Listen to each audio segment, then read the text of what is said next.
Big crowds for Bernie Sanders in Iowa this weekend. When Sanders jumped into the last presidential campaign 4 years ago, he was the longest of long shots. By the end of that campaign, he was the leader of a national progressive movement that nearly toppled Hillary Clinton. Now Bernie Sanders is picking up right where he left off. He's on a first-name basis with Iowa Democrats, and this weekend, the one-time long shot looked like a front-runner. We caught up with him just outside the big farmers market in Des Moines.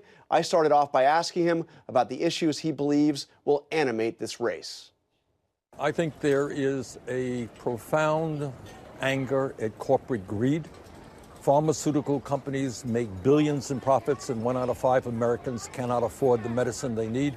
Insurance companies pay their CEOs outrageous levels of compensation. You got 34 million people who have no health insurance. Many people cannot afford their deductibles and their co-payments when they go to the doctor.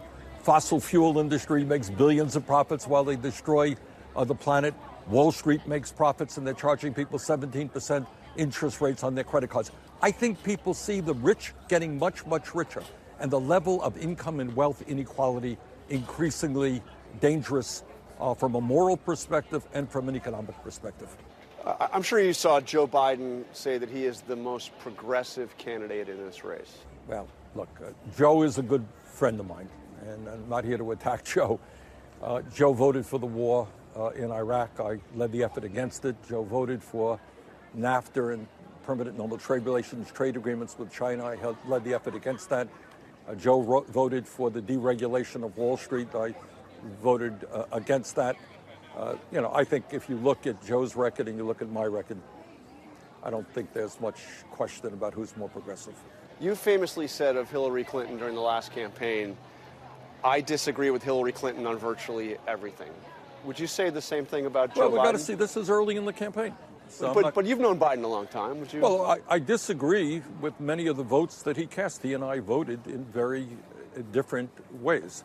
I have stood up for the right of people to have health care because they're an American citizen. I don't think that's Joe's position. What I do want to say, Jonathan, is that I hope on the Democratic side that what the campaign is about is a discussion of issues, not personal attacks.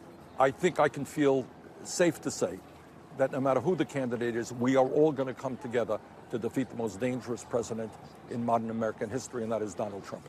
Well, one of those issues, obviously, is your proposal for Medicare for all. Yeah. Biden says that he would like to see a more incremental approach, fix Obamacare, provide a Medicare option for anybody, but allow people to still have private health insurance if they want. Why not do an approach like that? I'll tell you why. Because the system today is truly dysfunctional. We are spending twice as much per capita on health care as do the people of any other country. Medicare right now is the most popular health insurance program in the country, but it only applies to people 65 years of age or older. All that I want to do is expand Medicare over a 4-year period to cover every man, woman, and child in this country. But to do that, you would eliminate private health insurance. For basic needs, yes. So what do you say to the firefighter in Iowa who has a health plan that they like? What I would say is that if you want a better program, a more comprehensive program, with no deductibles, with no co-payments, with no premiums, which will cost your family less, support Medicare for all. But there are some trade-offs, aren't there? I mean, are people going to be able to see the doctor? Can you make that guarantee? Absolutely. Like Obama, you'll be able to keep your doctor? Absolutely. Look, the truth is right now, you may have an insurance plan that the doctor you really like is not on that network. Well, what if everybody wants to see Dr. Sanders here in Des Moines, and there's more people? Well, that's the same problem you have today. You have a very popular. There's got to be trade-offs, though, right? But that's, look, if you have a popular doctor right now under your current policy, it may take you a while to get in there. But under Medicare for all, freedom of choice with regard to doctors, with regard to hospitals, substantially lower prescription drug costs. We cannot defend, Jonathan. In fact, we cannot sustain a system in which the cost of health care continues to soar. So we have more economic numbers came out this week. The jobless rate hits a 50-year low. So unemployment is down, and for the first time in a while, we're actually seeing wage growth. Yep. Donald Trump, the one area that he has a solid approval rating is on his handling of the economy, 56%. Does President Trump deserve some credit for the fact that the economy, well, I'm sure by multiple measures, seems to be doing quite well? The economy is doing well.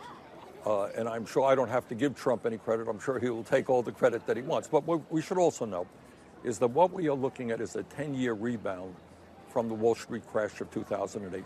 I do not believe that Trump's massive tax breaks for billionaires is the cause of the good economy. But when you talk about good economy, and follow me around here in Des Moines, talk to the workers who are making $9 an hour or $10 an hour. The truth is that half of the people in this country today, despite the good economy, are living paycheck to paycheck.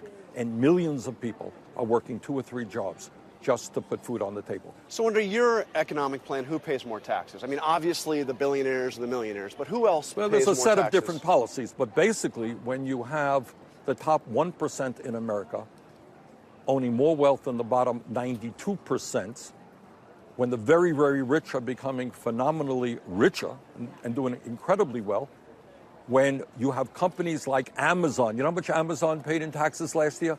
Owned by the wealthiest guy in the world, paid 0 in federal income taxes. That's insane. So yes, So they're going to pay more, Bezos is going to pay more, but who else? Where do you draw the line? Does somebody making $100,000, a family making $100,000 a year pay more?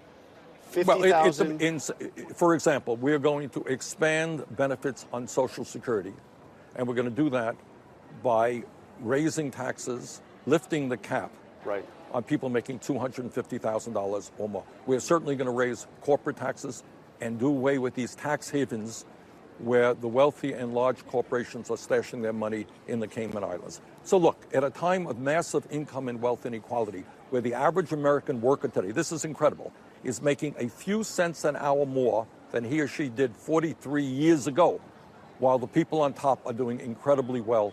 Yeah, we're going to ask the people on top to stop. But but where? Again, well, look, we have a multiple. It depends on what you're looking. We have a corporate tax we're working at. We have a personal income tax. But at the end of the day, we cannot continue this grotesque level of income and wealth inequality that currently exists. Last time around, you said that you were the only candidate in the race willing to take on the billionaire class. Is that true now? Well, I think Elizabeth Warren is a very good senator. My views are different than Elizabeth's on this or that issue, but she's certainly a progressive candidate. Why are you a better choice for progressives than Elizabeth Warren? I'll let the voters decide that. But you're going to have to. You're going to have to outline we will that, right? deal with it. Yeah, but not right now. I mean, Elizabeth is a friend of mine. She's a serious candidate. She's a good candidate. We have our differences. We agree on a lot of things. We'll let the voters sort it out.